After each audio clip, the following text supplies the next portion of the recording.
Sebelum aku nak racun korang dengan satu si drama baru lakonan Cheng Yi ni, aku ada 1001 soalan untuk drama ni. Tajuknya Sword and Beloved, and cerita ni ada dekat iQIYI. Mana logiknya soldier bercinta dengan Spider Girl? Kau beritahu aku. The highest level, the ultimate sword master, karakter dia tu sendiri, Cheng Yi ni as a Fugu. This is like the ultimate level of the Demon Slayer karakter korang dalam mana-mana si drama. This is the highest one. And untuk watak perempuan tu pula, korang tahu tak apa?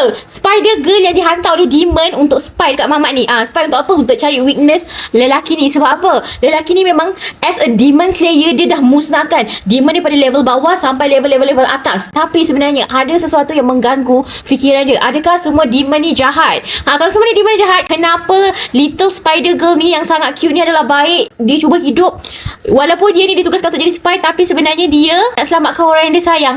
Dia macam mana karakter ni boleh bersatu? Spider Girl ni tadi adalah Cintong. Semandangkan Cintong ni dah nak mati ni kan, lelaki ni selamatkan dia dan tukarkan dia kepada human being. Ya Allah, ni lagi satu logiknya bukan pada akal tapi pada jalan cerita sahaja. Jadi manusia elok, cantik. Sekarang ni dia minta lelaki ni ajar dia sword together. Diorang ni melawan demon-demon yang lain dan keluar daripada comfort zone lelaki tu, pergi ke tempat lain mencari identiti dia.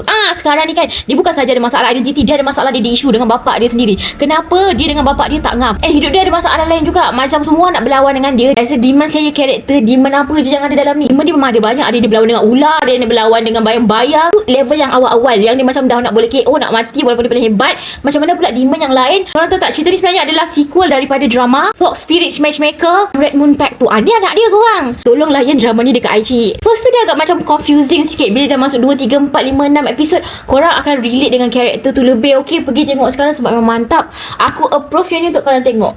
Sebab Cheng Yi memang elok. Kita suka, kita love. Watak-watak cool, handsome. Korang tahu tak, deep inside sangat baik. Lagi-lagi dengan Spider Girl. Spider Girl pun Spider Girl. Ada je cerita dia memang layan, okay?